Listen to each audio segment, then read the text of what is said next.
Hey there, friends. Thanks for stopping by today.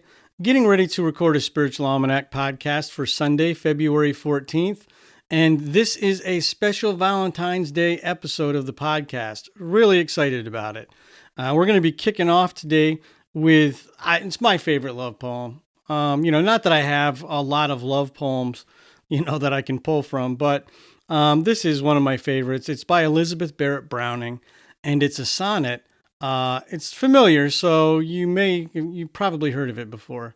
But it has a great little love story behind it, a cute little story, and I think you're going to really like hearing about that. And then we're going to dive into the religious and cultural significance of the Feast of St. Valentine. We're going to talk about, how it came to be really as a religious holiday, and, celebrating the life of a martyr, which, most feast days do. But then we're also going to get into how it morphed from this religious feast to something else, right? To a day that celebrates romantic love. And there is there's a story there, right? There's a rational explanation about how that happened. So really excited about that. Let me get set up and let's start today's podcast.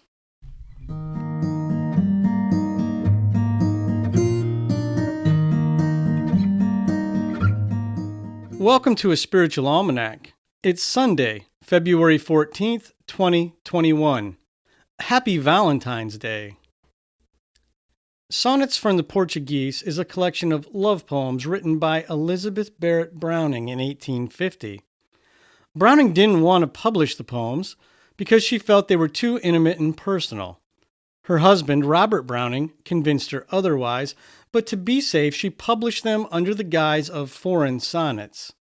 She titled the collection Sonnets from the Portuguese because Robert's pet name for her was My Little Portuguese.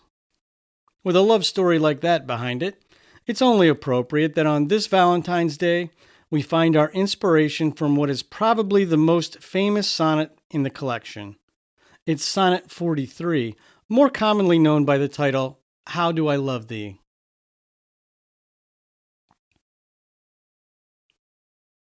How do I love thee? Let me count the ways. I love thee to the depth and breadth and height my soul can reach when feeling out of sight for the ends of being and ideal grace. I love thee to the level of every day's most quiet need, by sun and candlelight. I love thee freely, as men strive for right.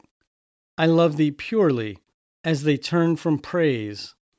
I love thee with the passion put to use in my old griefs, and with my childhood's faith. I love thee with a love I seem to lose with my lost saints. I love thee with the breath, smiles, tears of all my life. And if God choose, I shall but love thee better after death. Some more nuggets for this Valentine's Day.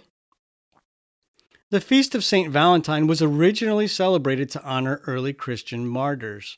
There were actually several martyrs named Valentine, but the one we most often associate with the holiday is the 3rd century St. Valentine of Rome. According to legend, Valentine was imprisoned for his faith and restored the sight of his jailer's blind daughter. Later versions of the story have Valentine sending the daughter a letter before his execution, bearing the signature, Your Valentine. The first association of Valentine's Day with romantic love comes from a poem by Geoffrey Chaucer in 1382. Chaucer's poem describes a vision of a gathering of birds choosing their mates, but the verses were meant to honor the engagement of King Richard II to Anne of Bohemia.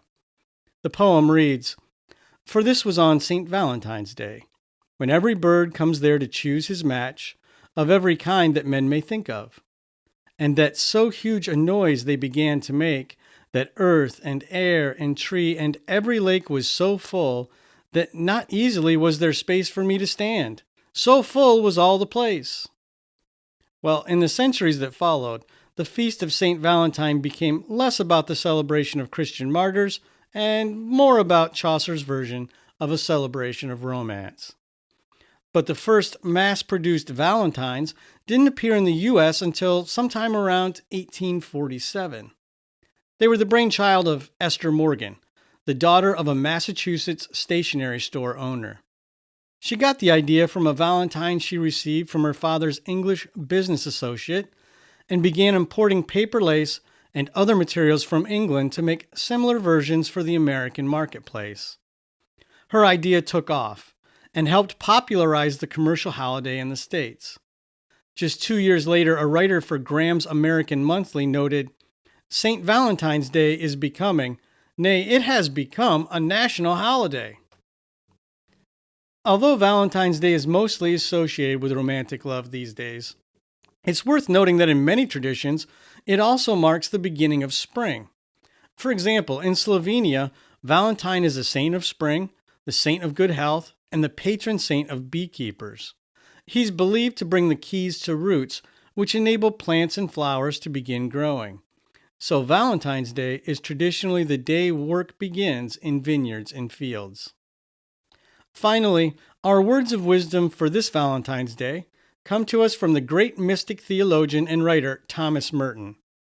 Merton said, "Love is our true destiny. We do not find the meaning of life by ourselves alone. We find it with another." I hope you have a special someone who helps you find meaning in life, and I hope you have a very happy and love-filled Valentine's Day. And that's today's Spiritual Almanac. Additional reading, see Sonnets from the Portuguese and other poems by Elizabeth Barret Browning. There's a link in the description and on our website. A Spiritual Almanac is a production of Granola Soul. Check out the text version of today's episode, Elizabeth Barret Browning's How Do I Love Thee, and other resources at our website, granolasoul.com. Thanks for listening. If you heard something that inspired you today, go ahead and give us a share or a like. Until next time, be kind, take good care, and I'll see you soon.